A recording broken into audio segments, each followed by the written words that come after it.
ان الحمد لله نحمده ونستعينه ونستغفره ونعوذ بالله من شرور انفسنا ومن سيئات اعمالنا من يهده الله فلا مضل له ومن يضلل فلا هادي له واشهد ان لا اله الا الله وحده لا شريك له واشهد ان محمدا عبده ورسوله اما بعد فإن خير الحديث كتاب الله وخير الهدي هدي محمد صلى الله عليه وآله وسلم وشر الأمور محدثاتها وكل محدثة بدعة وكل بدعة ضلالة وكل ضلالة في النار. أعوذ بالله السميع العليم من الشيطان الرجيم من همزه ونفخه ونفثه. بسم الله الرحمن الرحيم. اللهم صل على محمد وعلى آل محمد كما صليت على إبراهيم وعلى آل إبراهيم إنك حميد مجيد.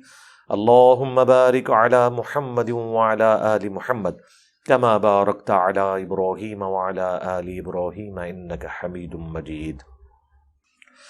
الحمدللہ آج 18 ستمبر 2022 کو سنڈے کے دن قرآن کلاس نمبر 130 کی اسٹوڈیو ریکارڈنگ ہونے جا رہی ہے. آج انشاءاللہ تعالیٰ سورۃ الانفال کی آیت نمبر 29 سے آن ورڈ سٹارٹ لیں گے. غزوہ بدر کے کانٹیکسٹ میں ساری گفتگو جاری ہے. ظاہر ہے ایک بہت بڑا ایونٹ تھا مسلمانوں کی پوری ریولوشن کے اندر، اور اللہ تعالیٰ کی طرف سے عذاب استیصال کا پہلا کوڑا تھا مشرکین عرب کے اوپر. 13 سال تک مکی قرآن کے اندر جس عذاب کی دھمکی دی گئی تھی اس کی پریکٹیکل ایگزیکیوشن کا ٹائم آ گیا تھا. تو غزوہ بدر ایک غیر معمولی جنگ تھی جس میں اللہ تعالیٰ نے مسلمانوں کو نہتہ ہونے کے باوجود فتح دی، اور یہ اللہ تعالیٰ نے خود پلان کیا کہ یہ نہتے رہیں. یہ نہیں کہ وہ اتنے غریب تھے کہ وہ 8 تلواریں لے کر نکلتے اور 3 گھوڑے لے کر نکلتے، نہیں، وہ تو نکلے تھے کسی اور کام کے لیے. اللہ تعالیٰ نے مسلمانوں کا ٹکراؤ کروا دیا کافروں کے ساتھ، 1000 کے لشکر کے ساتھ جو مکمل طور پر اسلحے سے لیس تھا. اب اسی کانٹیکسٹ میں یہ ساری گفتگو آگے چل رہی ہے، وہ انشاءاللہ آپ کو سمجھ آ جائے گی. اعوذ باللہ من الشیطان الرجیم. بسم اللہ الرحمن الرحیم. یا ایھا الذین آمنوا ان تتقوا اللہ یجعل لکم فرقانا. اے اہل ایمان، اگر تم تقوی کی روش اختیار کرو گے، اللہ تعالیٰ کا خوف رکھو گے، اللہ تعالیٰ کو سیریس لوگے، تو اللہ تعالیٰ تمہیں حق اور باطل میں تمیز کرنے کی قوت عطا کر دے گا. یہ بہت بڑی نعمت ہے. اکثر لوگ تو بےچارے پوری زندگی اس میں کاٹ دیتے ہیں کہ انہیں یہ نہیں پتا چلتا کہ سچ کیا ہے اور جھوٹ کیا ہے، کیونکہ جھوٹ بھی اتنا مزین کر کے پیش کیا جاتا ہے کہ آلموسٹ 19-20 کا ہی فرق نظر آ رہا ہوتا ہے، حالانکہ زمین و آسمان کا فرق ہے. لیکن یہ زمین و آسمان کا فرق اس کے لیے جسے سمجھ آ جائے، ورنہ حق اور باطل میں 19-20 کا ہی فرق ہے. اگر آپ کو سمجھ نہ آ رہی ہو تو دونوں پارٹیاں درست لگ رہی ہوتی ہیں. وَيُكَفِّرْ عَنْكُمْ سَيِّئَاتِكُمْ، اور وہ تمہارے گناہ تم سے دور کر دے گا، معاف فرما دے گا. وَيَغْفِرْ لَكُمْ، اور تمہیں بخش دے گا. وَاللَّهُ ذُو الْفَضْلِ الْعَظِيمِ، اور اللہ تعالیٰ فضل فرمانے والا ہے، بہت بڑا فضل فرمانے والا. اب نبی علیہ السلام کو بالخصوص مخاطب کر کے اور آپ کے ذریعے سے باقی اہل ایمان کو اللہ تعالیٰ اپنا احسان یاد کروا رہا ہے کہ یہ کتنا بڑا اللہ کا احسان اور معجزہ ہے کہ مشرکین عرب کے چنگل سے نکال کر صرف 125 مسلمانوں کو ہزاروں کے مقابلے میں اللہ تعالیٰ نے انہیں نکال کر مدینہ شریف میں ایک الٹرنیٹو پلیٹ فارم پرووائڈ کیا اور ان کے پاؤں یہاں پر مضبوط کیے. حالانکہ 125 بندے ایک بڑی قلیل تعداد تھی. اللہ تعالیٰ کی اگر مدد نہ ہوتی تو مشرکین عرب انہیں مکے ہی میں ختم کر دیتے. اس کی طرف یہاں پر اشارہ ہے کہ کیا کیا انہوں نے چالیں چلی. وَإِذْ يَمْكُرُ بِكَ الَّذِينَ كَفَرُوا، اور یاد کرو جب کافر تمہارے لیے خفیہ تدبیریں چھپ چھپ کر کرتے تھے. لِيُثْبِتُوكَ، تاکہ کسی طریقے سے آپ کو قیدی بنا دیں. یہ اسپیسیفکلی سنگولر کے سیغے سے رسول اللہ کو کہا جا رہا ہے، یہ جنرل نہیں ہے. اسپیسیفکلی یہ سنگولر کا سیغہ ہے، لیثبتوکا، ورنہ ہوتا ہے لیثبتوکم، نبی علیہ السلام کو، اے نبی تمہیں قید کر دیں، او یقتلوک یا تمہیں قتل کر دیں، او یخرجوک یا تمہیں جلا وطن کر دیں۔ یہ پلاننگ چل رہی تھی، یہ 3 پلان تھے، اور پلان کرتے کرتے 13 سال گزر گئے، الا یہ کہ اللہ تعالیٰ نے ایک آلٹرنیٹو بیس مدینہ شریف کی شکل میں دے دی، اور وہاں پر انصار مدینہ نے اسلام قبول کر لیا، اور وہ نبی علیہ السلام کو پریکٹیکلی لینے کے لیے مکہ شریف آ گئے، اور عباس بن عبد المطلب نے، چونکہ بنو ہاشم کے اس وقت کرتے دھرتے وہی تھے، انہوں نے رسول اللہ کو ان کے حوالے کیا، جو بیعت عقبہ ثانیہ ہوئی تھی اس میں۔ تو وہ 13 سال تک جو اللہ تعالیٰ نے کافروں کو رسول اللہ سے روک کر رکھا، ساری پلاننگ ان کی فیل کی۔ ورنہ مجھے بتائیں، اگر کافروں کو یہ پتہ چل جاتا کہ جس شخص کو آج ہم رات کے اندھیرے میں ہجرت کے اوپر مجبور کر رہے ہیں، ایگزیکٹلی 8 سال کے بعد یہ فاتح مکہ بن کر اسی شہر میں داخل ہوگا، اس سے بڑھ کر اس کی وفات کے بعد اس کے ماننے والے دونوں بڑی سپر پاورز کو الٹ دیں گے، رومنز کو اور پرشینز کو۔ اگر یہ اس وقت ان کو بتایا بھی جاتا تب بھی انہوں نے اسے مذاق کے طور پر لینا تھا کہ یار یہ کیسے ہو سکتا ہے۔ لیکن جب اللہ کی غیبی تائید حاصل ہو تو اللہ تعالیٰ ایک مختصر سی جماعت سے اتنی بڑی ریولوشن برپا کر سکتا ہے، اور اللہ تعالیٰ ہمیشہ کرواتا ایسا ہی ہے تاکہ وہ یہ چیز انشور کرے کہ اس تمام ریولوشن کے پیچھے میں کھڑا ہوں۔ اگر رومنز یا پرشین میں نبی علیہ السلام تشریف لے آتے اور باقی دنیا پہ ان کا غلبہ ہو جاتا تو لوگ کہتے کہ کیا ہوا، کوئی اتنی بڑی بات نہیں، ایک سپر پاور کا ایکسپلوژن تھا، ایک اچھا لیڈر مل گیا۔ لیکن وہ بدو جنہیں کسی مول نہیں پوچھتے تھے رومنز اور پرشین، ٹھیک ہے، غلاموں کی طرح ٹریٹ کرتے تھے تجارت کے دنوں میں بھی، ان عرب کے لوگوں کو اللہ تعالیٰ نے کس طریقے سے ان کے اوپر مسلط کیا، جن کے پاس اس طرح کی ریزروڈ آرمیز بھی نہیں تھیں، ریسورسز بھی اس طرح کے نہیں تھے جتنے کہ ان کے پاس تھے۔ تو یہ اللہ کا بڑا فضل ہے نبی علیہ السلام ان کی جماعت کے اوپر۔ تو اللہ تعالیٰ ہمارا اے نبی یہ چالیں چل رہے تھے تاکہ آپ کو قید کر دیں، یا آپ کو قتل کر دیں یعنی شہید کر دیں، یا آپ کو یہاں سے جلا وطن کر دیں۔ وَيَمْكُرُونَ، اور وہ یہ خفیہ تدبیریں کر رہے تھے، وَيَمْكُرُ اللَّهُ، اور اللہ بھی اپنی خفیہ تدبیر فرما رہا تھا۔ ویسے لفظی ترجمہ تو مکر ہے کہ وہ بھی مکر کر رہے تھے، اور اللہ کی شیان شان جو مکر ہے، جس کے لیے ہم اردو میں ذرا زیادہ سوفسٹیکیٹڈ لفظ استعمال کرتے ہیں، خفیہ تدبیر۔ ادروائز کو مکر بھی لفظ استعمال کر لے کوئی گستاخی نہیں ہے۔ یہ خام خواہ بریلویوں نے الفاظ کے چناؤ کو انہوں نے نا ایک اتنا بڑا ہنگامہ کھڑا کر دیا ہے، گستاخی کا کہہ کے قرآن سے ہی دور کر دیا ہے۔ یعنی اتنا جھگڑا کیا، وہ کہتے ہیں بسم اللہ کا ترجمہ اگر آپ نے کیا نا شروع اللہ کے نام سے تو یہ ترجمہ غلط ہے، کیونکہ یہ تو شروع سے شروع ہوا ہے، آپ نے ترجمہ کرنا ہے اللہ کے نام سے شروع۔ تو میں نے پھر انہیں کہا تھا رکو ذرا، صبر کرو، تمہارے اعتبار سے تو بسم اللہ بھی غلط ہے، کیونکہ بسم اللہ میں تو اللہ بعد میں آ رہا ہے، آئے ہو نا داڑھ تھلے، ہاں، اور تمہاری بسم اللہ بھی ہم تمہیں بنا دیتے ہیں عربی میں، اللہ الذی باسمہ ابدہ، اللہ ہے وہ ہستی جس کے نام سے میں شروع کرتا ہوں۔ تو بریلویوں کی بسم اللہ یہ ہونی چاہیے، اللہ پہلے آ گیا نا۔ تو بسم اللہ کا ترجمہ اگر کوئی یوں کرتا ہے کہ 7 نام اللہ کے، تو یہ لفظی ترجمہ ہے، بالکل درست ہے۔ شروع اللہ کے نام سے کوئی حرج نہیں ہے، کوئی شیطان کے نام سے تو شروع نہیں ہوا۔ یہاں پہ بھی وہ کہتے ہیں جی دیکھیں جی انہوں نے بڑے گستاخانہ ترجمے دیوبندیوں نے کر دیے، اہل حدیث نے انہوں نے کہا کہ وہ بھی مکر کر رہے تھے، اللہ بھی مکر فرماتا ہے، تو یہ کتنی بڑی گستاخی ہے۔ تو یہ گستاخی تو قرآن میں ہوئی بھی ہے۔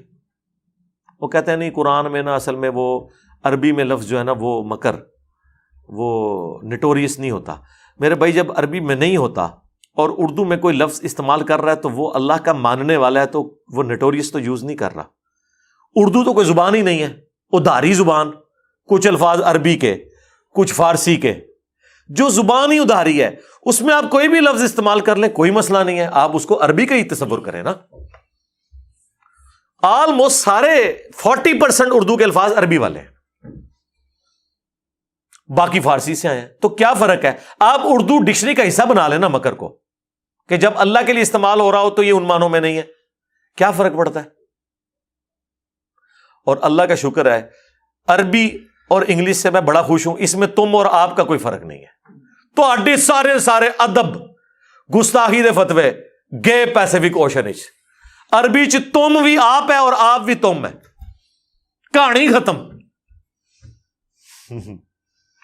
عربی میں سنگولر کو آپ فرماتا ہے ہی کہیں گے، فرماتے ہیں نہیں کہیں گے۔ کتنی بے ادب زبان ہوئی پھر، اور یہ اس بات کے اوپر جھگڑ رہے ہوتے ہیں۔ یعنی کئی بار میں نے فلوئنسی میں یعنی نبی علیہ السلام کا مبارک ذکر کرتے ہوئے، ٹھیک ہے، یہ کہہ دیا کہ یہ تمہارے نبی نے کہا ہے، وہ کہتے نہیں کہا کیوں کہہ دیا، فرمایا کہتے ہیں،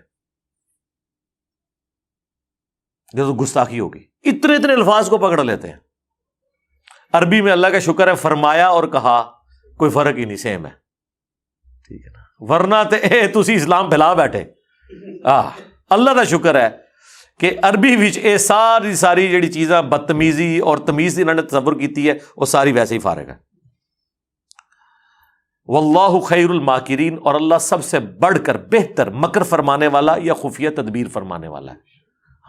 یہ دونوں لفظ بولا کرے تاکہ ان کی یہ بت پرستی توڑیں۔ انہوں نے لوگوں کو قرآن سے دور کر دیا ہے۔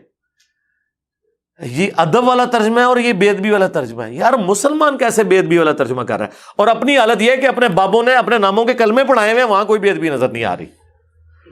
جو صراحتاً کفر ہے اس کی تعویلات ہیں۔ اپنی حالت یہ ہے، اس سے ان کا اخلاص آپ چیک کر لیں، یہ کتنے مخلص ہیں اللہ اور اس کے نبی کے ساتھ۔ ورنہ جو اتنی باریک چیزیں سونگ لیتے ہیں ان کو چشتی رسول اللہ کیوں نہیں نظر آ رہا؟ ٹھیک ہے۔ وَإِذَا تُتْلَى عَلَيْهِمْ آيَاتُنَا، اور جب ہماری آیات ان پر پڑھی جاتی ہیں کافروں کے اوپر تو کیا کہتے ہیں؟ قَالُوا قَدْ سَمِعْنَا، وہ کہتے ہیں سن لیا ہم نے، ٹھیک ہے۔ لَوْ نَشَاءُ لَقُلْنَا مِثْلَ هَذَا، اگر ہم چاہیں تو ہم بھی اس طرح کا کلام کہہ سکتے ہیں۔ ان ھذا الا اساطیر الاولین، یہ تو نہیں ہے مگر اگلے لوگوں کی کہانیاں۔ لیکن یہ چیلنج زبان کی حد تک تو انہوں نے کہا، لیکن اس کو فلفل نہیں کر سکے۔ اللہ تعالیٰ کی ایسی غیبی تائید تھی اس کتاب کے ساتھ کہ قرآن جیسی ایک سورت لے آؤ، سورۃ البقرہ میں بھی آیا، 10 سورتوں کا بھی چیلنج آیا، ایک سورت کا بھی چیلنج آیا، پھر یہاں تک آیا کہ ملتی جلتی لے آؤ، نہیں لا سکے۔ اور دیکھیں کہانی کیسی، ہاں جی سن لی ہیں تھوڑی گلاں، ساڈیاں بھی ہیں نے بغیر رفع ذہن دی حدیثاں۔ اے وہی گل ہے، مینٹلٹی وہی ہے کہ بھئی ایک بات چھوڑنی ہے نا، کتنے کڈو، وہ نکلنا کچھ بھی نہیں، بس ایک بات کرنی ہے۔ وَإِذْ قَالُوا اللَّهُمَّ إِنْ كَانَ هَذَا هُوَ الْحَقُّ، یہ آگئی جی وہ بڑی شعراء آفاق آیت جس کا میں نے حوالہ کئی دفعہ پیش کیا کہ کافروں کا آپ کانفیڈنس لیول دیکھیں، وہ اللہ سے دعا کر رہے ہیں کہ اے اللہ اگر یہ قرآن تیری طرف سے حق ہے اور یہ نبی سچا ہے، اس کا مطلب وہ اللہ کو مان رہے ہیں۔ ادھر پاکستان، انڈیا، بنگلہ دیش میں کہانی ایک رہی ہے کہ مشرکین عرب اللہ کو نہیں مانتے تھے۔ اس سے بڑا کوئی دھوکہ ہو سکتا ہے؟ اور اسی کی بنیاد پہ انہوں نے قرآن کی ساری توحید فارغ کر دی کہ جو تو اللہ نو مندے ہی نہیں سن، لہٰذا یہ آیتیں تو ہمیں پیش نہ کریں، ہم تو اللہ کو مانتے ہیں۔ سرکار وہ ایسا مانتے ہیں کہ دیکھیں میدان جنگ میں وہ یا بہاول حق بیڑا تک نہیں کہہ رہے، یا معین الدین چشتی پار لگا دے کشتی نہیں کہہ رہے، وہ میدان جنگ میں کافر، غزوہ بدر میں کافر یہ دعا کر رہے ہیں کہ اے اللہ ان کان ھذا ھو الحق، اگر یہ قرآن تیری طرف سے سچی کتاب ہے، یہ نبی سچائی پر ہے، من عندک تیری طرف سے، فَأَمْطِرْ عَلَيْنَا حِجَارَةً مِّنَ السَّمَاءِ، تو ہم پر پتھر نازل فرما دے اسی وقت، کیونکہ ہم تو اس کو نہیں مان رہے، نبی اس قرآن کو نہیں مان رہے، تو ابھی پتھر نازل فرما، اوی اتینا بعذاب علیم، یا پھر ہم پر دردناک عذاب لیا اسی وقت۔ اب یہ وہ بات کی انہوں نے، اس کے بعد عذاب کوئی نہیں نازل ہوا، وہ کہتے دیکھ لو سچا ہونا تھا ہونے۔ یار اندازہ کرو کہ اللہ نے تمہاری مرضی کے مطابق چلنا ہے، یہ سیم کا مولوی کرے، مبالغہ کر لو، یہ مبالغہ کیا ہے نا انہوں نے۔ اے اللہ اگر یہ سچا نبی ہے تو ابھی ہم پر پتھر نازل فرما، ہم اس نبی کا انکار کر رہے ہیں اور پتھر نہیں نازل ہو رہے، کہہ رہے دیکھ لو ثابت ہو گیا کہ جھوٹ ہے، نعوذ باللہ۔ پھر اللہ نے اس کا جواب دیا وما کان اللہ لیعذبہم، اور اللہ کا یہ طریقہ نہیں ہے کہ انہیں عذاب دے وانت فیہم، جبکہ اے نبی تم ان میں موجود ہو۔ ہاں یہ اللہ کی سنت ہے کہ اللہ تعالی عذاب اس وقت نازل کرتا ہے جب اہل ایمان کو اس بستی سے نکال لیتا ہے۔ ویسے تو اللہ کے لیے کوئی مشکل نہیں کہ اہل ایمان اور ایمان والے اور غیر مسلم ایک جگہ ہوں اور اللہ کی طرف سے عذاب آئے تو صرف ان پر آئے کہ جو کافر ہیں اور باقی بچ جائیں، لیکن اللہ کی سنت یہ نہیں ہے۔ اللہ اہل ایمان کو ہمیشہ یہ پروٹوکول دیتا ہے کہ نوح علیہ السلام اور اہل ایمان 78 کے قریب کشتی میں سوار کیے، وہاں سے نکال لیا ان کو، باقیوں کو برباد کر دیا۔ حضرت موسیٰ علیہ السلام کے ساتھ 6 لاکھ کا لشکر فرعونیوں کے چنگل سے نکالا اور انہوں نے تعاقب کیا، انہیں سمندر میں غرق کیا۔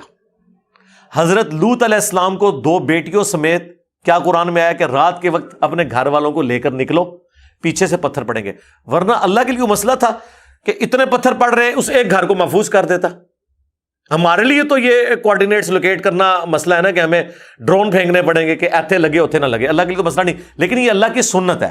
جس طرح اللہ کی یہ سنت ہے کہ وہ پیغمبروں کے ذریعے اپنی منشا انسانوں تک پہنچاتا ہے، اللہ پیغمبروں کا محتاج نہیں ہے، لیکن طریقہ اس نے اڈاپٹ یہی کیا۔ طریقہ اس کا یہی ہے کہ پانی پینے سے ہی پیاس بجھے گی، دروشی پڑھنے سے نہیں، ہاں کھانا کھانے سے ہی پیٹ بھرے گا، سبحان اللہ کہنے سے نہیں۔ یہ اللہ نے اسباب کے ساتھ دنیا کو جوڑا ہوا ہے۔ تو یہ بھی اللہ کی سنت ہے کہ جب تک اہل ایمان وہاں موجود ہوتے ہیں تو اللہ تعالیٰ عذاب نازل نہیں فرماتا۔ تو اسپیسیفکلی یہ مکے کے اعتبار سے ہے کہ جب تک مکے میں رسول اللہ تھے صلی اللہ علیہ وآلہ وسلم، اس وقت یہ کہتے تھے یا اللہ عذاب نازل فرما، اور رسول اللہ تو وہاں موجود تھے۔ پھر اللہ نے کیسی پلاننگ کی، نبی علیہ السلام ان کے ساتھیوں کو نکالا، مکے سے نکال لیا نا، اور مکے سارے پہ بھی عذاب نہیں بھیجا، کیونکہ وہاں پہ کچھ لوگ تھے جو دل میں ایمان رکھتے تھے لیکن کلمہ نہیں پڑھتے تھے، ان کے ظلم کے ڈر کی وجہ سے۔ اس کا ذکر بھی سورہ نساء میں موجود ہے کہ اگر اللہ تعالیٰ ایسا کوئی معاملہ کرے گا تو پھر ایسے لوگوں کے اوپر بھی معاملہ ہو جائے گا جو اپنا ایمان چھپائے بیٹھے ہیں، تمہیں بھی نہیں پتا ان کے بارے میں۔ تو اللہ تعالیٰ نے کیا کیا کہ جس طرح فرعونیوں کو اپنے محلات سے نکال کر سمندر میں غرق کیا نا، اہل مکہ کو مکے سے نکال کر بدر میں غرق کیا مسلمانوں کے ہاتھوں۔ ان کو وہاں سے نکال لیا تاکہ باقی مکے والے بچ جائیں، اگر ان میں کوئی ایمان والے موجود ہیں تو وہ اس زد میں نہ آئے عذاب کی، اور اہل ایمان کو یہاں پر لا کے کھڑا کیا۔ تو اللہ تعالیٰ فرما رہے کہ وہ ہم اس لیے عذاب نہیں وہاں پہ نازل کر رہے تھے کہ اے نبی تم ان میں موجود تھے۔ وما کان اللہ معذبہم وہم یستغفرون، اور اللہ تعالیٰ ان کو بھی عذاب نہیں دے گا جبکہ ان میں ایسے لوگ موجود ہوں جو اللہ سے ڈرنے والے، استغفار کرنے والے ہوں۔ یعنی اہل ایمان اللہ کے نزدیک اتنے امپورٹنٹ ہیں کہ اہل ایمان اگر کسی بستی میں بھی موجود ہو نا تو اللہ تعالیٰ ان کی وجہ سے پوری بستی پہ عذاب بھی نہیں بھیجتا۔ ہاں لیکن ایک بات ہے، جب پوائنٹ آف نو ریٹرن کے اوپر معاملات پہنچ جائیں پھر عذاب آ جاتا ہے۔ وہ جامعہ ترمذی میں حدیث ہے کہ اگر کسی بستی میں گناہ ہوتے ہوں اور وہاں کے لوگ ان گناہوں پر قادر ہوں کہ انہیں روکیں اور وہ لوگوں کو منع نہ کریں تو اللہ کا عذاب پھر ساروں پہ آ جاتا ہے۔ دنیا میں عذاب میں وہ بھی رگڑے میں آ جاتے ہیں، ہاں آخرت میں اللہ تعالیٰ اہل ایمان کو بچا لے گا، دنیا میں رگڑا سب کا نکل جائے گا۔ لیکن یہاں تو اہل ایمان وہ تھے جو دعوت کا کام بھی کر رہے تھے۔ وَمَا لَهُمْ أَلَّا يُعَذِّبَهُمُ اللَّهُ۔ اچھا مجھے ضمناً یاد آ گیا، یہ آیت حاضر و ناظر پہ پیش کر رہے ہوتے ہیں کہ اے نبی جب تک تم ان میں موجود ہو تو ہم ان پر عذاب نہیں بھیجیں گے۔ وہ کہتے ہیں جو مسلمانوں پہ عذاب نہیں آ رہا تو رسول اللہ ہم میں موجود ہیں، پتہ نہیں انہیں منگولوں کا عذاب کیوں نہیں نظر آ رہا۔ اس منگول کی بات نہیں ہو رہی، او وڈے منگول جڑے کافر منگول سن، جنہوں نے اینٹ سے اینٹ بجا دی سلطنت عباسیہ کی، بغداد کو تباہ و برباد کر دیا، سارے بزرگان دین، سارے بزرگان بے دین سارے وڈ کے رکھ چھڑے، وہ اللہ کا عذاب نہیں آیا تھا؟ عذاب آیا۔ وہ جو نبی اسلام کی دعا ہے نا صحیح مسلم میں کہ اے اللہ میری امت پہ ایسا عذاب نہ بھیجنا کہ پوری امت ہی تباہ ہو جائے، کیونکہ اگلی امتوں میں جب عذاب آتا تھا نا تو صرف اہل ایمان بچائے جاتے تھے، باقی سارے تباہ ہو جاتے تھے. اس طرح کا کوئی عذاب اس امت میں نہیں آئے گا. یہ نہیں کہ عذاب نہیں آئیں گے، عذاب آئے ہیں. بخاری میں موجود ہے قرب قیامت میں خنزیر اور بندروں کی شکلیں بھی بنیں گی لوگوں کی. اور آپ کو لوگ وہ فخریہ بتا رہے ہوتے ہیں جی بنی اسرائیل بندر بن گئے تھے، اس امت میں ابھی تک کوئی نہیں ہماری شکلیں بگڑی. جی بگڑن یہ انتظار کرو، ٹائم آ لین دو.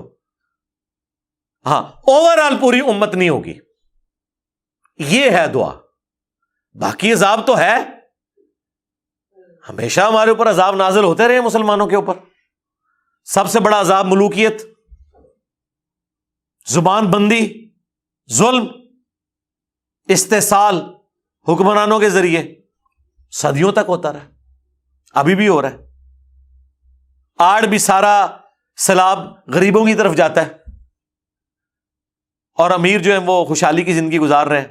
ہاں پھر اینڈ رزلٹ یہ ہوتا ہے کہ ان کی تعفن شدہ لاشوں کی بدبو کی وجہ سے ہمسائے بتاتے ہیں کہ یہ 3 دن پہلے مر گیا تھا اور بچے نے زہر دے کے مار دیا اور اسٹامپ پیپر پہ سائن کروا کے تو اس نے زمین اپنے نام لگوا لی. یہ ان کا اینڈ ہوتا ہے ان امیر لوگوں کا جو غریبوں کا استحصال کر رہے ہوتے ہیں. تو عذاب آتا ہے، یہ بے فکر ہیں آپ، بچنا کوئی نہیں کسی نے، دنیا میں نہ آیا آخرت میں تو آنا ہے. وَمَا لَهُمْ أَلَّا يُعَذِّبَهُمُ اللَّهُ، اب کیا وجہ ہے کہ ان کے لیے عذاب نہ آئے. وَهُمْ يَصُدُّونَ عَنِ الْمَسْجِدِ الْحَرَامِ، جبکہ ان مشرکین عرب کا یہ حال ہے کہ لوگوں کو مسجد حرام میں داخل ہونے سے، نماز پڑھنے سے اہل توحید کو روکتے ہیں. وَمَا كَانُوا أَوْلِيَاءَ، جبکہ وہ اس مسجد حرام کے متولی بھی نہیں ہیں. حالانکہ متولی تو تھے لیکن وہ اللہ کے کھاتے میں متولی نہیں ہے. اللہ کی نظر میں حقیقتاً متولی کعبے کے وہ ہیں جو اہل ایمان ہیں. اگرچہ پریکٹیکلی قبضہ کافروں کا تھا لیکن اللہ تعالیٰ کہتا ہے یہ اہل ہی نہیں ہے. جس طرح حضرت نوح علیہ السلام نے جب کہا کہ یہ میرا بیٹا ہے، بیگوٹن سن تھا، اللہ نے فرمایا تیرا بیٹا نہیں ہے. یہ کیسے ہو سکتا ہے کہ ایک بیگوٹن سن ہے، سلبی بیٹا ہے، صرف اس نے ایمان قبول نہیں کیا اور اللہ تعالیٰ ہمارا تیرا بیٹا ہی نہیں ہے. پھر اللہ نے ساتھ فرمایا اس لیے کہ اس کے اعمال غیروں والے ہیں. یہاں پہ بھی دیکھیں چاہے وہ قریش مکہ تھے، اولاد ابراہیم تھے، بنو اسماعیل تھے، اللہ تعالیٰ کے برگزیدہ پیغمبر کی اولاد تھے، لیکن اللہ نے کہا یہ اہل ہی نہیں ہے کہ متولی ہوں حرم شریف کے.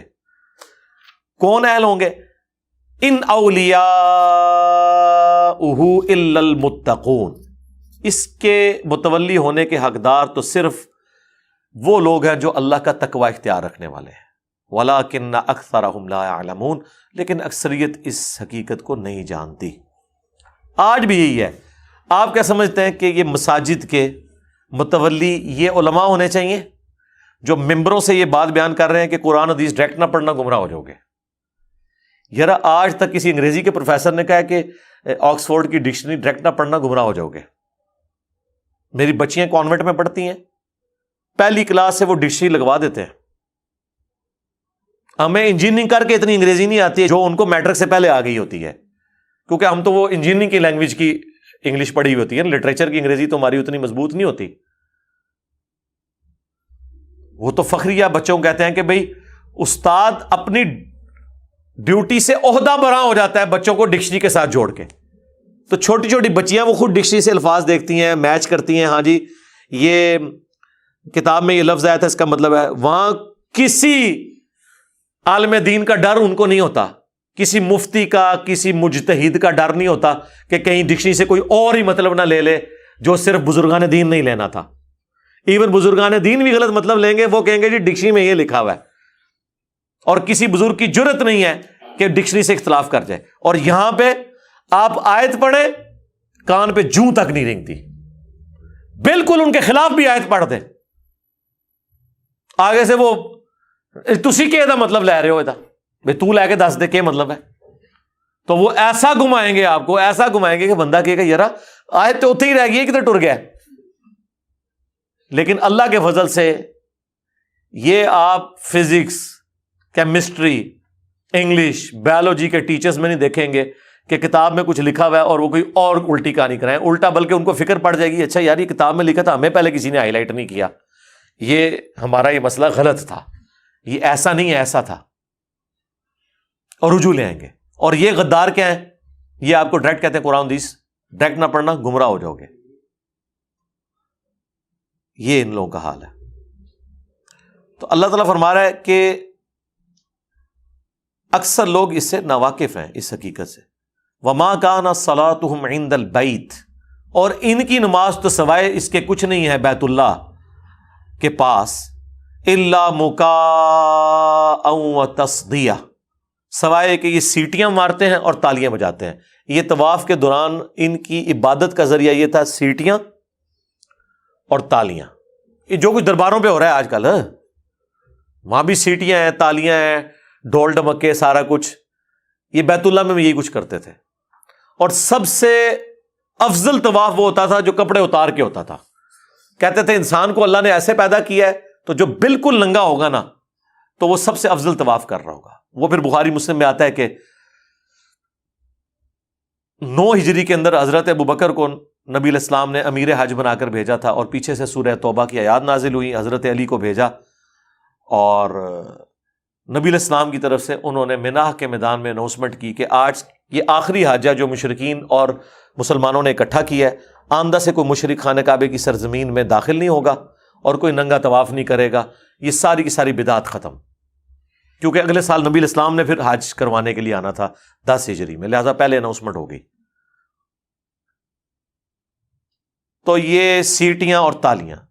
فذوقوا العذاب بما کنتم تکفرون، تو چکھو اب عذاب اس کفر کے سبب جو تم کیا کرتے تھے. یعنی یہ غزوہ بدر میں اب جو تمہاری پٹائی ہونے والی ہے نا، یہ اللہ کا عذاب استحصال ہے جو انبیاء کا انکار کرنے پر آتا تھا، جو میں شروع میں بتا چکا.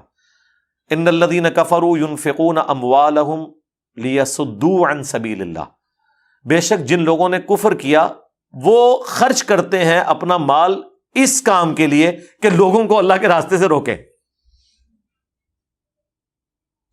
یعنی اس کا مطلب ہے کہ پیسہ جو ہے نا وہ مخالف پارٹی کو بھی خرچ کرنا پڑ رہا ہے، صرف دیندار لوگوں کو نہیں، بے دینوں کو بھی پیسہ خرچ کرنا پڑ رہا ہے. لیکن فرق یہ ہے کہ یہ پیسہ خرچ کرتے ہیں دین کی سربلندی کے لیے، اور وہ خرچ کرتے ہیں کسی طریقے سے لوگوں کو روک دیں دین سے.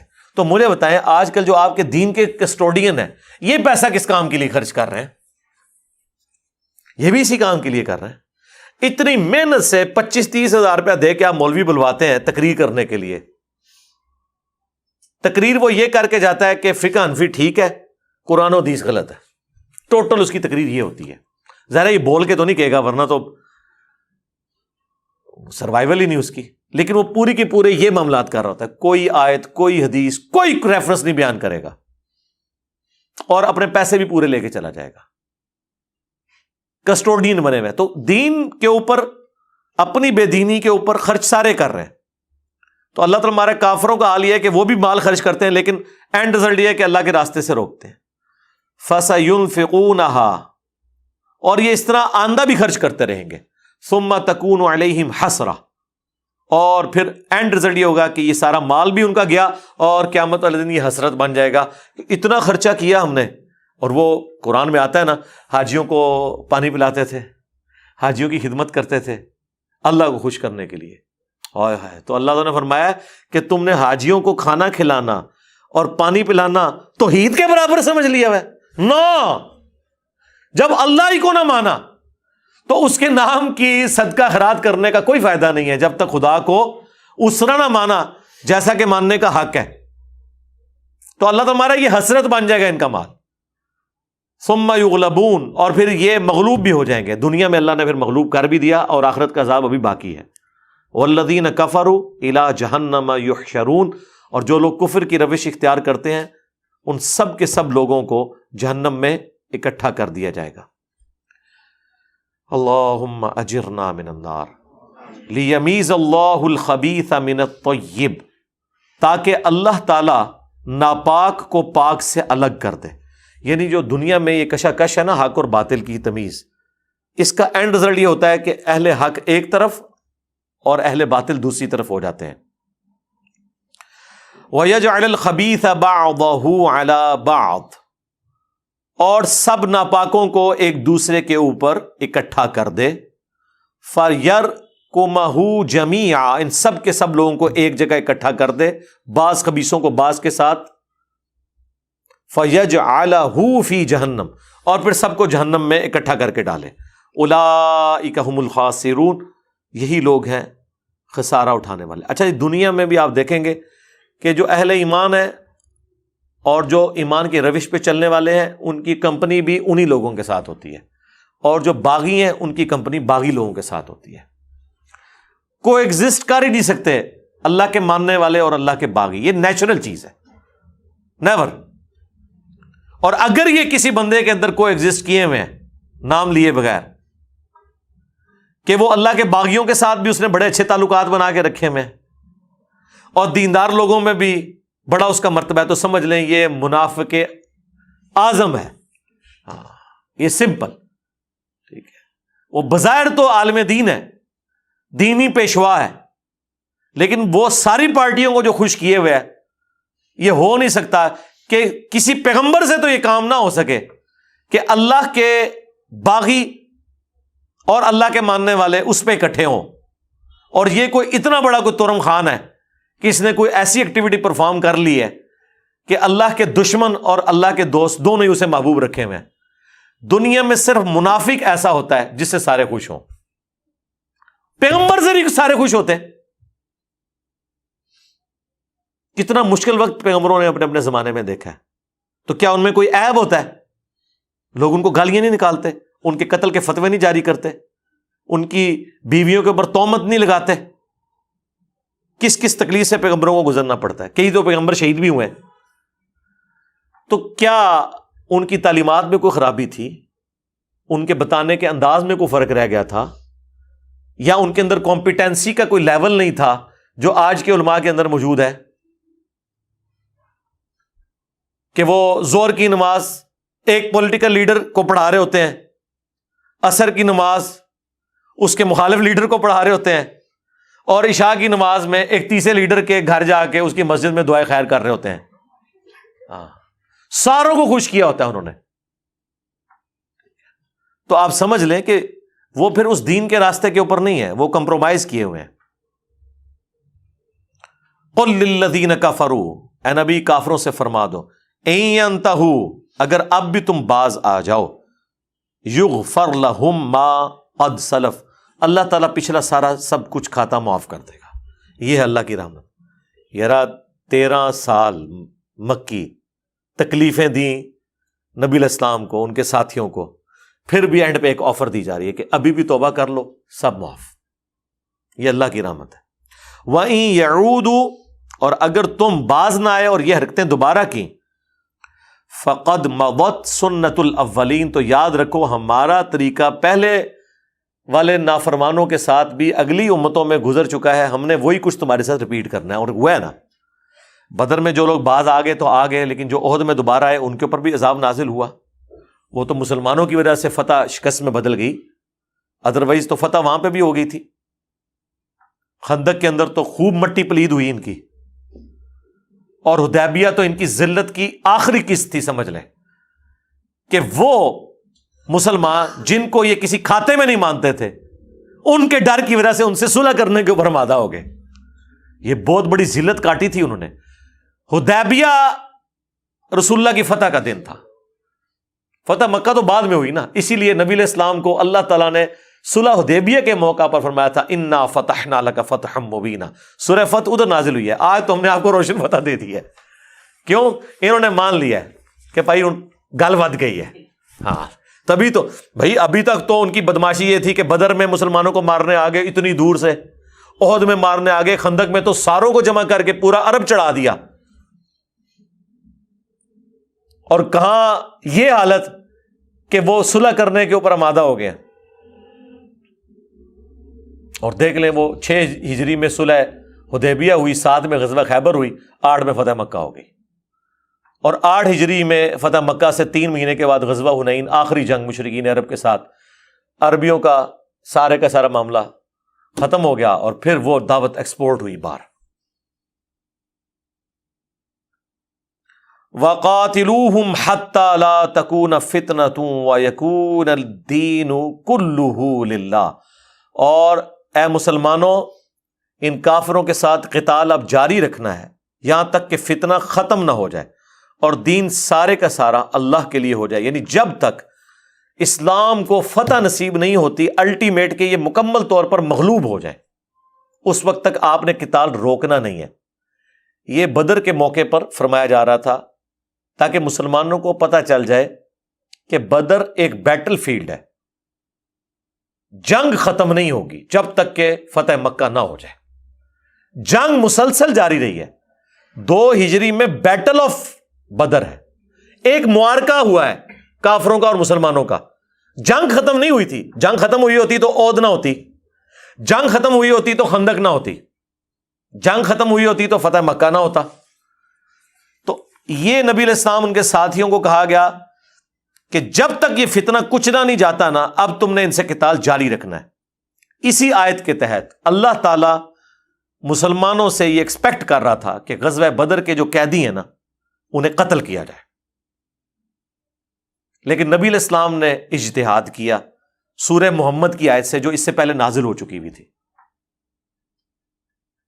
لیکن اللہ تعالیٰ کو وہ اجتہاد پسند نہیں آیا. وہ اسی سورۃ الانفال میں آگے جا کے 69 نمبر آیت میں آ جائے گا کہ اگر وہ پہلے آیات نازل نہ ہوئی ہوتی تو اللہ تعالیٰ تمہیں عذاب دیتا جو تم لوگوں نے غزوہ بدر کے قیدی پیسے لے کے چھوڑ دیے، کیونکہ ابھی یہ موقع نہیں تھا. قیدی آزاد کرنے کا فدیہ اس صورت میں لیا جائے گا جب اللہ کی طرف سے اجازت ہو. ابھی جب تک ان کو قتل نہیں کرو گے، اس لیے کہ اللہ کو تو پتا تھا ان کو چھوڑو گے یہ اگلے سال پھر تیاری کر کے تم پہ آ جائیں گے، اور آ بھی گئے. 2 ہجری میں مار کھا کے گئے، 3 ہجری میں پھر آ گئے.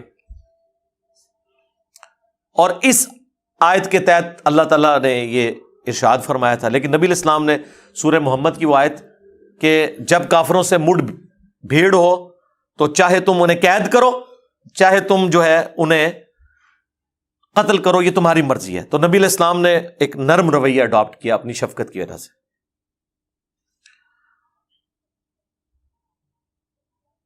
فَإِن تَهَوْا فَإِنَّ اللَّهَ بِمَا يَعْمَلُونَ بَصِيرٌ، اور اگر وہ باز آ جائیں تو یقیناً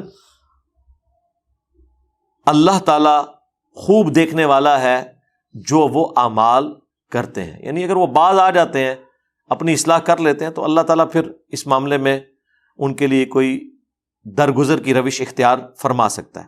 وَإِن تَوَلَّوْا، اور اگر وہ روگردانی کریں، فَاعْلَمُوا، تو خوب جان لو، ان اللہ مولاکم، بے شک اللہ تمہارا پشت پناہ ہے. نعم المولا و نعم النصیر، کیا ہی بہترین وہ پشت پناہ ہے، کیا ہی بہترین مددگار ہے. اس پہ پارہ نمبر 9 مکمل ہوا، اور یہ وہ آیت کا ٹکڑا ہے جو مسلمانوں کے ہاں بڑا رائج ہے. حسبنا اللہ و نعم الوکیل اٹھاتے ہیں سورہ آل عمران سے، اور یہ اس کے ساتھ جوڑ کے نا نعم المولا و نعم النصیر، ایک پورا ایک سمجھ لیں ایک شعر بنا لیں یا کہہ لیں کہ ایک سلوگن کے طور پر. بہت اچھی بات ہے، لیکن اس کے بعد پھر عبد القادر جیلانی کو تو نہیں پکارنا چاہیے نا. جب مان لیا اللہ ہی اللہ ہے، ٹھیک ہے، توحید نہیں تو پھر انسان کے پلے تو کوئی شے نہیں ہے. قرآن تو سینٹرڈ اراؤنڈ توحید ہے. ہم نے اللہ ہی پر بھروسہ کیا، وہی بہتر کار ساز ہے. اور نعم المولا و نعم النصیر، کیا ہی بہترین وہ ولی، پشت پناہ اور مدد کرنے والا ہے. صحیح بخاری میں حدیث ہے، عبداللہ ابن عباس کہتے ہیں کہ حضرت ابراہیم علیہ السلام کو جب آگ میں پھینکنے لگے تو انہوں نے پڑھا حسبنا اللہ و نعم الوکیل. اور تمہارے نبی علیہ السلام پہ بھی جب مشکل وقت آتا تھا تو وہ بھی یہی کہتے تھے حسبنا اللہ و نعم الوکیل. تو یہ اللہ تعالیٰ کی طرف سے ایک اسماء اعظم میں سے ہے. اس کے بعد اب پارہ نمبر 10 شروع ہو رہا ہے، سورۃ الانفال کی آیت نمبر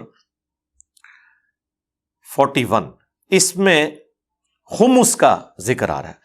یہ خمس کی ٹرمنالوجی شیعہ کے ہاں تو کافی ریناؤنڈ ہے، بلکہ ان کے علماء کا پورا دھندا ہی اس کے اوپر چل رہا ہے. جس طرح اہل سنت کے علماء کا دھندا سارے کا سارا زکوٰۃ اور فطرہ کے اوپر، قربانی کی کھالوں کے اوپر، اور جمراتیں اور برسیاں ان کے اوپر چل رہا ہے نا، اس طرح شیعہ کے ہاں جو ہے نا وہ ذرا بڑے لیول کا کاپا پروگرام ہے وہ خمس ہے، کیونکہ زکوٰۃ تو صرف 2.5% ہے، ہاں یہ 20% ہے۔ زکوٰۃ 100 روپے میں 2.5 روپے ہے، اور خمس جو ہے 100 روپے میں 20 روپے ہے، اور وہ ان کے علماء لیتے ہیں اور وہ کہتے ہیں قرآن کے اندر موجود ہے، یہ ہم نے لینا ہے اور اس کے بعد اس کو ہم نے خرچ کرنا ہے۔ پوچھیں کس کے اوپر؟ تو کہیں گے سید کے اوپر، اور وہ سید وہ خود ہوں گے۔ غریب سیدوں کو کوئی پوچھ نہیں، ہمارے پاس کوئی سید آتا ہے نا تو میں تو پھر ایسے لوگوں کو جو لوگ خمس اکٹھا کر رہے ہیں ان کے پاس بھیجتا ہوں کہ وہ سید ہے جنہوں نے خمس اکٹھا کیا، کیونکہ ہم تو خمس نہیں اکٹھا کر رہے، تو وہ آپ کے نام پہ انہوں نے اکٹھا کیا ہوا ہے، تو لیں ان سے جا کے۔ ہم بھی جس لیول تک مدد کر سکتے ہیں کریں گے، زکوٰۃ میں سے تو نہیں کر سکتے، وہ تو واضح ہے، اجماع ہے امت کا، احادیث ہے بخاری مسلم میں کہ آل محمد کے اوپر صدقہ حرام ہے، یہ مال کا میل ہے، اور اہل البیت کے اوپر یہ حرام ہے۔ اہل البیت کے لیے اللہ تعالیٰ نے زکوٰۃ کے ایکویلنٹ خمس کا نظام رکھ دیا۔ مال غنیمت کے اندر 5واں ایک سمجھ لیں حصہ، 5واں حصہ سے مراد ہے 20%، یعنی اس کے کل 5 حصے کیے جائیں پوری رقم کے، تو 1 حصہ اللہ اور اس کے رسول کے لیے خمس، تو ظاہر ہے 5 میں سے 1 ہوگا تو 100 میں سے وہ 20 بنیں گے۔ کنے ویاں دے 100 ہوندے نے؟ 5 ویاں دے، تو یاد رکھنا بھی آسان ہے۔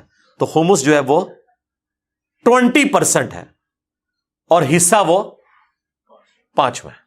جس طرح زکوٰۃ 2.5% ہے لیکن حصہ 40واں ہے، کیونکہ 100 کو ڈیوائڈ کریں 40 کے اوپر تو 2.5 بنتا ہے۔ تو یہ خمس مال غنیمت میں، اہل سنت کے ہاں جو احادیث ملتی ہیں وہ تو بالکل واضح ہے کہ یہ مال غنیمت میں حصہ ہے، اس کے علاوہ عام بندے نے اپنے مال میں سے خمس نہیں دینا۔ وہ بخاری اور مسلم دونوں میں حدیث ہے کہ نبی علیہ السلام کے پاس جب بھی لوگ اسلام قبول کرنے آتے تھے تو جس طرح وہ حدیثیں ہیں نا کہ اسلام کی بنیاد 5 چیزوں کے اوپر ہے، کلمہ توحید اور رسول اللہ کی رسالت کا اقرار کرنا، دوسری چیز نماز، تیسری زکوٰۃ، چوتھی حج اگر استطاعت ہو، اور 5ویں رمضان کے روزے۔ اسی طریقے سے بخاری مسلم میں یہ 4 چیزوں کا ذکر بھی ہے۔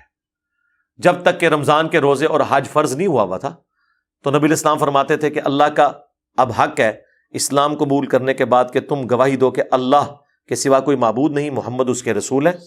نمبر 2 نماز قائم رکھو، نمبر 3 زکوٰۃ ادا کرو، اور نمبر 4 اپنے مال غنیمت میں سے جو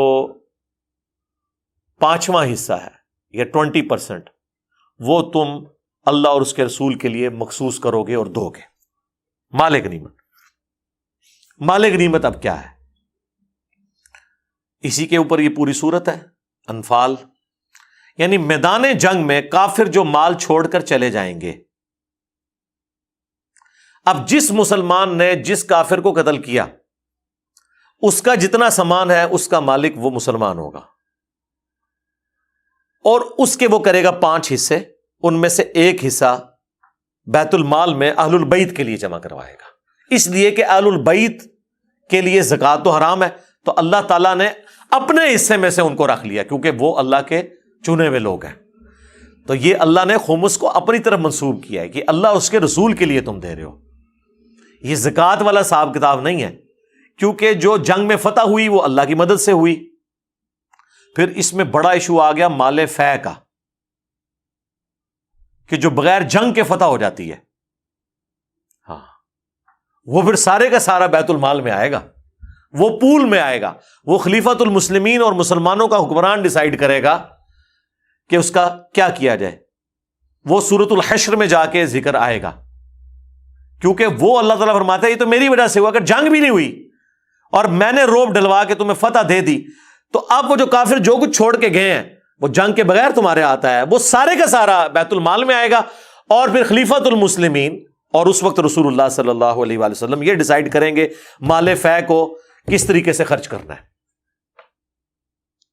اور یہ مسئلہ اس وقت اٹھا جب قادسیہ اور یرموک کے اندر اتنی بڑی لیول کی فتوحات ہوئیں، تو اس وقت یہ مسئلہ کھڑا ہو گیا، اور حضرت عمر فاروق رضی اللہ تعالیٰ عنہ نے باقاعدہ سینئر صحابہ کی میٹنگ کال کر لی، کیونکہ جو قادسیہ اور یرموک لڑنے والے تھے وہاں تو جو مال غنیمت ہاتھ لگا وہ تو ہزاروں مربع زمینیں تھیں. وہاں فوجیوں کے دماغ میں یہ آ گیا کہ یہ پورا علاقہ ہم نے فتح کیا ہے, یہ سارا ہمارا, اس کا 5واں حصہ تو مال غنیمت میں دیں گے اور باقی 4 حصے ہم اپنے پاس رکھیں گے. وہ تو پورے ملک سے آ جانے تھے.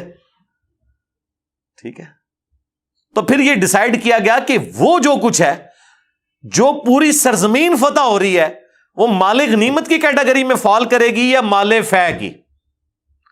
تو لاجیکلی وہ مال فے میں ہی آئے گا, مال غنیمت میں نہیں آئے گا. حضرت عمر فاروق رضی اللہ تعالیٰ عنہ نے فائنل, صحابہ نے سب نے کنسنسس کے ساتھ ڈیسائیڈ کیا کہ یہ مال غنیمت کیسے ہو سکتا ہے. مال غنیمت تو صرف وہ مال ہوگا کہ جو فوجی میدان جنگ میں چھوڑ کر بھاگے ہیں. باقی جو عام شہری رہ رہے ہیں ان کی زمینیں مسلمانوں کے قبضے میں آ جائیں تو وہ کہاں سے اس کے مالک ہو گئے؟ یہ تو ظلم کے اوپر مبنی نظام ہوگا. ہاں یہ ہوگا کہ مسلمان رعایا کا حصہ ہو جائیں گی وہ زمینیں, اور خلیفۃ المسلمین اس حوالے سے لاٹ کرے گا کیونکہ پورے ملک کے اوپر قبضہ ہو گیا نا. لیکن اس کا یہ مطلب نہیں کہ جو بیچارے وہاں کھیتی باڑی کر رہے تھے انہیں محروم کر دیں, انہیں بھی الاٹ کیا جائے گا. وہ ظاہر ہے وہ رعایا ہوگی مسلمانوں کی, تو مسلمانوں پر ان کا حق ہے کہ ان کو بھی اکوموڈیٹ کریں گے, لیکن مال غنیمت نہیں ہوگا.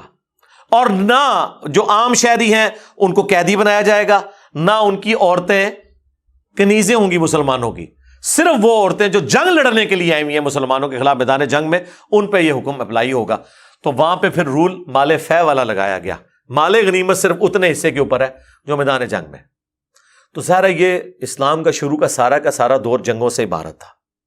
تو اس وقت تو مال غنیمت والا ایک اچھا خاصا ایک ایشو تھا اور یہ معاملات چل رہے تھے. لیکن اس کے بعد ظاہر ہے پھر اس کے بعد پھر جزیہ بھی آنا شروع ہو گیا. بیت المال میں اہل البیت کے لیے ایک حصہ مخصوص ہو گیا. لیکن جب سے مسلمانوں کا زوال شروع ہوا تو یہ والا ایک پرابلم کھڑا ہو گیا. تو شیعہ نے پھر اس کا الٹرنیٹو یہ سمجھا کہ ہم اپنی عوام سے ہی خمس لیں مال غنیمت کے بغیر بھی. ویسے تو وہ دعویٰ کرتے ہیں کہ ہمارے ہاں تو مال غنیمت کے بغیر بھی خمس لیا جائے گا, حالانکہ قرآن بالکل واضح ہے کہ مال غنیمت کے اوپر خمس ہے, عام دولت کے اوپر خمس نہیں ہے. ورنہ سرکار آپ کو 2.5% نہیں 22.5% زکوٰۃ دینی پڑ جائے مہینے کی, سال کی. مشکل کام ہے نا, 100 میں 22.5 روپے. لیکن شیعہ کے ہاں یہ سسٹم ابھی بھی چل رہا ہے کیونکہ وہ کہتے ہیں ہم نے اہل البیت کو اکوموڈیٹ کرنا ہے. تو اس کے لیے میں نے کہا تھا کہ کسی حد تک آج تو اجتہاداً یہ ایشو دیکھا جائے تو کسی حد تک درست ہے, کیونکہ اگر یہ سسٹم آپ رائج نہیں کریں گے مسلمانوں کی حکومتیں, اور زکوٰۃ میں سے آپ سید کی خدمت نہیں کر سکتے, تو آپ غریب سید کے ساتھ آپ کیا کریں گے؟ بعض نے یہ کہہ دیا کہ جی غریب سید جو ہے نا سید کی زکوٰۃ لے لے. نہیں, زکوٰۃ چاہے سید کی ہو یا غیر سید کی, وہ تو ہے ہی میل. بخاری مسلم کے الفاظ ہیں یہ مال کا میل ہے اور ہم اہل البیت پہ یہ حرام ہے. بخاری میں حضرت حسن ابن علی نے صدقے کی ایک کھجور رکھ لی تھی, حضور نے انگلی ڈال کے الٹی کروا دی حضرت حسن ابن علی کو کہ آل محمد نہیں کھا سکتے. یہ اتنا کریٹیکل ایشو ہے, آپ اس کو ہلکا سمجھ رہے ہیں, یہ بہت بڑا ایشو ہے. لہذا میں سمجھتا ہوں کہ شیعہ کے ہاں اس وقت یہ جو سسٹم رائج ہے نا, یہ اڈاپٹ کرنے کی ضرورت ہے حکومتی لیول کے اوپر. اس کا کوئی ایسا سلسلہ بنایا جائے کہ مسلمانوں کی زکوٰۃ کے علاوہ بھی جو ایٹ لیسٹ امیر لوگ ہیں ان سے اتنا مال کلیکٹ کیا جائے ادر دین زکوٰۃ بھی, تاکہ سید کو اکوموڈیٹ کیا جائے. کیونکہ ظاہر اب اس وقت ہمیں الٹرنیٹو کو کرنا پڑے گا نا. ایک جب تک میرے بھائی مسلمان غالب تھے اس وقت تک امام مسجد کی تنخواہ رکھنا کوئی ضروری نہیں تھا. اس کی وجہ ہے کہ امام مسجد کی ضرورت نہیں ہوتی تھی, مسجد کے اندر ناک قرآن اندازی ہوتی تھی, لوگ ڈرتے تھے امامت کرواتے ہوئے, کسی سینئر بندے کو آگے امامت کے لیے کر دیتے تھے, سارے ہی اہل ہوتے تھے, اور خلیفۃ المسلمین خود جماعت کرواتا تھا. لیکن جب یہ سلسلہ ختم ہو گیا اب ہمیں مجبوراً امام مسجد رکھنا پڑتا ہے. تو ایک الٹرنیٹو سسٹم ہم نے کیا ہے نا, اور اس امام مسجد کی تنخواہ گورنمنٹ نہیں دے رہی, مسجد کمیٹی دے رہی ہے. ایک الٹرنیٹو بیت المال کا سلسلہ قائم کیا ہے نا, تو اس کے لیے کچھ نہ کچھ تو کرنے کی ضرورت ہے. کوئی نہ کوئی ایسا نظام ہونا چاہیے تاکہ سید اکوموڈیٹ ہوں.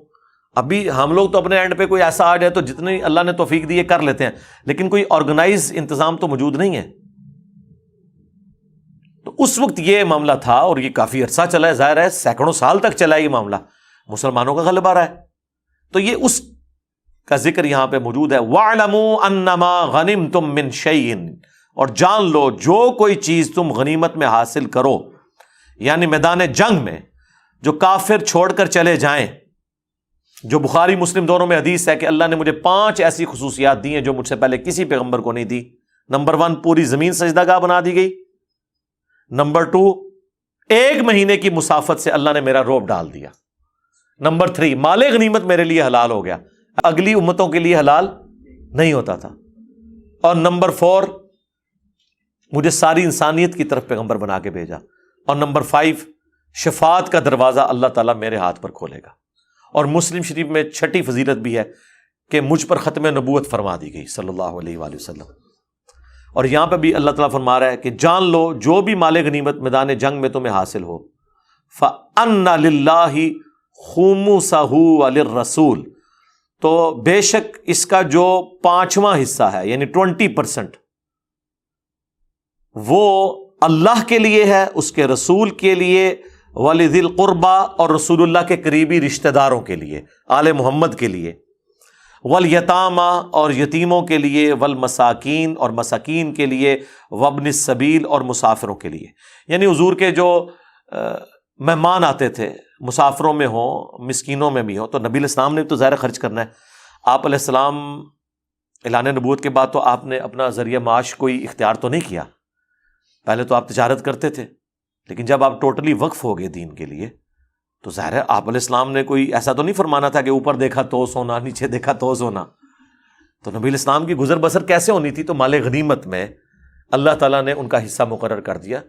اور وہ نبی علیہ السلام یہ نہیں کوئی عیاشی کی زندگی گزاری، نعوذ باللہ، بڑی فقر کی زندگی گزاری ہے. فاقے رہے ہیں، مرتے دم تک رہے ہیں، بخاری مسلم میں آیا. تو اللہ تعالیٰ ہمارا ہے کہ یہ اللہ، اس کے رسول اور رسول اللہ کے قریبی رشتہ داروں کے لیے خمس ہے، اور باقی جو حضور کو ملنے کے لیے آتے ہیں، یتیم ہو، مسکین ہو، مسافر ہو. ان کنتم آمنتم باللہ، اگر تم واقعی اللہ پر ایمان لانے والے ہو نا. وما انزلنا علی عبدنا یوم الفرقان، اور جو ہم نے فتح نازل فرمائی حق اور باطل میں تمیز والے دن، یعنی یوم بدر کا دن. یہ ابو جہل نے کہا تھا یہ یوم الفرقان ہے. اللہ نے کہا اچھا یوم الفرقان ہے، لے پھر میں نے یوم الفرقان بنانا ہوا. یوم التقى الجمعان، جبکہ 2 گروہ آپس میں آمنے سامنے تھے. واللہ علی کل شیء قدیر، اور اللہ تعالیٰ ہر چیز کے اوپر قدرت رکھتا ہے، قادر ہے. تو اگر تم اللہ پر ایمان لاتے ہو اور یہ مانتے ہو کہ یہ غیبی فتح اللہ کی طرف سے آئی تھی، تو لہٰذا اس کو فتح کو اپنی طرف منسوب نہ کرو. یہ جو مال غنیمت ہے نا، اس کا 5واں حصہ جو ہے اللہ کو دو.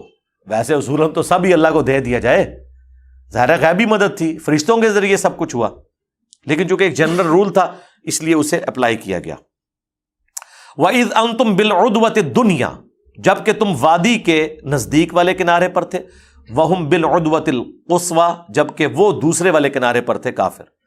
وَالرَّكْبُ أَسْفَلَ مِنْكُمْ، اور تجارتی قافلہ نیچے سے ہو کر گزر گیا سمندری راستے. یعنی ابو سفیان کا قافلہ تو وہاں سے بچ گیا، اور یہاں اللہ تعالیٰ نے تمہیں، جو میں نے پچھلی دفعہ بتایا تھا، جان بوجھ کر ایسے حالات پیدا کیے کہ ان کے ساتھ ٹکراؤ کروا دیا. حالانکہ مسلمان تو اس تجارتی قافلے کے لیے نکلے تھے. وَلَوْ تَوَاعَدْتُمْ لَاخْتَلَفْتُمْ فِي الْمِيعَادِ، اور اگر تم لڑائی کے لیے وقت مقرر کرتے تو پیچھے رہ جاتے. وَلَٰكِن لِّيَقْضِيَ اللَّهُ أَمْرًا كَانَ مَفْعُولًا، بلکہ یہ تو اللہ تعالیٰ کا ارادہ تھا کہ جنگ کرے، اور وہ کام اس نے جو پورا کرنا تھا وہ پورا کر دیا. یعنی اللہ تعالیٰ ہمارا اتنی ٹائمنگ سیٹ کی ہے، واقعی ٹائمنگ تو سیٹ ہوئی ہے. 15 دن کا سفر کر کے وہ مکے سے ابو جہل قافلہ لے کے چلا ہے کہ ہم نے اپنے قافلے کی حفاظت کرنی ہے، اور مسلمان یہاں سے چلے ہیں ابو سفیان کے قافلے کے لیے، اور راستے میں ایگزیکٹ ٹائمنگ یہ پڑی ہے کہ وہ تو وہاں سے نکل گیا اور ان کا آمنا سامنا ہو گیا. اللہ تعالیٰ ہمارا اگر تم پلان کر کے بھی نکلتے نا، کوئی سٹاپ واچ لگا کے بھی، تب بھی ایگزیکٹلی دونوں بدر میں اکٹھے نہیں ہو سکتے تھے. یہ اللہ نے پلان کے ذریعے تمہیں اکٹھا کیا ہے. یہ سب کچھ غیبی طور پہ ہو رہا تھا، اس ذہن میں رکھیے گا. اور یہ کیوں ہوا؟ لِيَهْلِكَ مَنْ هَلَكَ عَنْ بَيِّنَةٍ، تاکہ جو ہلاک ہو وہ دلیل دیکھ کے ہلاک ہو. وَيَحْيَا مَنْ حَيَّ عَنْ بَيِّنَةٍ، اور جو زندہ رہے وہ دلیل دیکھ کر زندہ رہے، جو مرا دلیل سے مرا، اور جو زندہ ہوا وہ دلیل کے ساتھ زندہ ہوا۔ یعنی اللہ تعالیٰ دکھا دینا، اب یہ اتنی بڑی دلیل تھی، ہونا تو چاہیے تھا جو کافر بچ گئے تھے وہ یہ سب کچھ دیکھ کے اسلام لے آتے، کچھ لے بھی آئے بعد میں، لیکن کچھ پھر احد کے اندر قتل ہوئے، توفیق نہیں ملی۔ وَإِنَّ اللَّهَ لَسَمِيعٌ عَلِيمٌ، اور بے شک اللہ تعالیٰ ضرور سننے والا ہے، علم والا ہے۔ تو یہ اللہ تعالیٰ نے اس غیبی مارکے کو اس حوالے سے اسٹیبلش کیا تاکہ عذاب استیصال کی پہلی قسط ملے انہیں، اور وہ ملی جناب۔ 70 سردار قتل ہو گئے قریش کے، وہ قریش جو عرب کے ڈان تھے، جنہوں نے کبھی سوچے نہیں تھا کہ ہمارے ساتھ بھی کوئی لڑ سکتا ہے۔ دوسری طرف سمجھ لیں گدی نشین، اللہ کی درگاہ کے گدی نشین، قریش کا قافلہ بھی پورے عرب میں کوئی نہیں لوٹتا تھا، کیونکہ وہ کہتے تھے کہ ہمارے قبیلے کے بت رکھے ہوئے ہیں کعبے کے اندر، یہ اٹھا کے پرے پھینک دیں گے۔ وہ بےچارے اپنے خداؤں کی حفاظت کے لیے ان کا احترام کرتے تھے۔ ہاں، اس کا پھر اللہ نے احسان جتایا نا، لِإِيلَافِ قُرَيْشٍ إِيلَافِهِمْ رِحْلَةَ الشِّتَاءِ وَالصَّيْفِ۔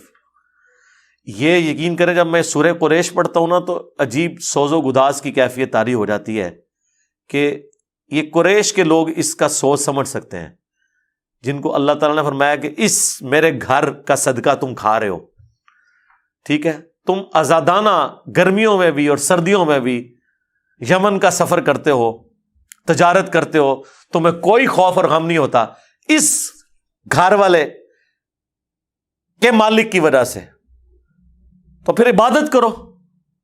فَلْيَعْبُدُوا رَبَّ هَذَا الْبَيْتِ، تو پس عبادت کرو اس گھر کے رب کی، الَّذِي أَطْعَمَهُم مِّن جُوعٍ وَآمَنَهُم مِّن خَوْفٍ، جس نے تمہیں بھوک میں کھلایا اور خوف کی حالت میں جب قافلے لوٹے جاتے تھے امن دیا۔ کس وجہ سے؟ کعبے کا متولی ہونے کی وجہ سے۔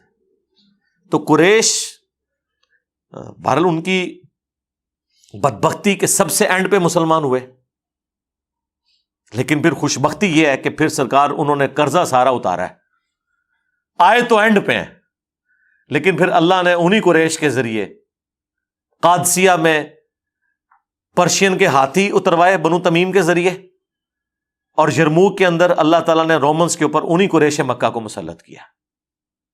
جب تک قریش نے اسلام قبول نہیں کیا نا، عرب کی باؤنڈری سے اسلام باہر نہیں نکلا۔ اور یہی بات میں اپنے سارے اسٹوڈنٹس کو، یہاں علماء کو سمجھاتا ہوں کہ جب تک مسلمانوں کی جو اکثریت ہے سب کانٹیننٹ میں، صوفیاء کا طبقہ، حنفی کہہ لیں، دیوبندی کہہ لیں، بریلوی کہہ لیں، جب تک یہ حق بات قبول نہیں کرتے اس وقت تک کوئی اسلامک نظام کی باتیں کرنا، خلافت کا سسٹم، تو یہ علمی شہوت ہے جو بیٹھ کے ویلاگز میں آپ پوری کریں، نکلنا ادھر جو کچھ بھی نہیں۔ ہاں، جب تک یہ مزار نہیں توڑتے آپ کوئی مزار نہیں توڑوا سکتے، چاہے پوری آرمی بھی لگا دیں، وہ اگلے دن خود دوبارہ تعمیر کر لیں گے، اور وہ تعداد میں اتنے زیادہ ہیں کہ وہ صرف پیشاب ہی کرے نا، ہاں، تو اس کا اینڈ رزلٹ آپ کے سامنے آ جائے۔ تو پھر ہونا چاہیے جو بخاری میں ہے کہ خالد ابن ولید بت توڑنے والوں میں آگے آگے تھے، ہاں، اور اکرمہ آ گیا تھا تلوار کے نیچے، لیکن پرانی یاری تھی تو انہوں نے کہا اکرمہ آج میں نے کوئی لحاظ نہیں تیرا کرنا، بہتر ہے کہ چپ کر کے کنی کرا کترا کے نکل جائے تو۔ وہ تو پھر اللہ نے ان کی قسمت میں ایمان لکھا تھا۔ بحری جہاز کے سفر میں سنن نسائی میں آتا ہے، جب وہ قافلہ ڈوبنے لگا ادھر ساروں نے اللہ کو پکارا، انہوں نے کہا یار یہی تو بات رسول اللہ کرتے ہیں، تو اگر مجھے آج اللہ نے نجات دے دی تو میں مسلمان ہو جاؤں گا۔ واپس آ کے اسلام قبول کر لیا۔ باپ امت کا فرعون ہے اور بیٹا اکرمہ بن ابی جہل وہ رضی اللہ عنہ ہے، اور پھر چند سالوں کی زندگی ان کی اسلام میں گزری ہے، آلموسٹ 3 یا 4 سال کی۔ 13 ہجری کے اندر جنگ یرموک میں شہید ہو گئے، 8 ہجری میں اسلام قبول کیا، پوری زندگی اسلام کے خلاف لڑتے رہے، اور 5 سال کے ایمان کے بعد اللہ تعالیٰ نے انہیں نواز دیا، رضی اللہ تعالیٰ عنہ علیہ السلام۔ اللہ تعالیٰ سے دعا ہے جو حق بات میں نے کہی اللہ تعالیٰ ہمارے دلوں میں راسخ فرمائے، اگر جس بات میں میرے منہ سے کوئی غلط بات نکل گئی اللہ تعالیٰ ہمارے دلوں سے دھو ڈالے، ہمیں معاف بھی فرما دے۔ سبحانک اللہم و بحمدک اشہد ان لا الہ الا انت استغفرک و اتوب الیک وما علینا الا البلاغ المبین. جزاکم اللہ خیرا.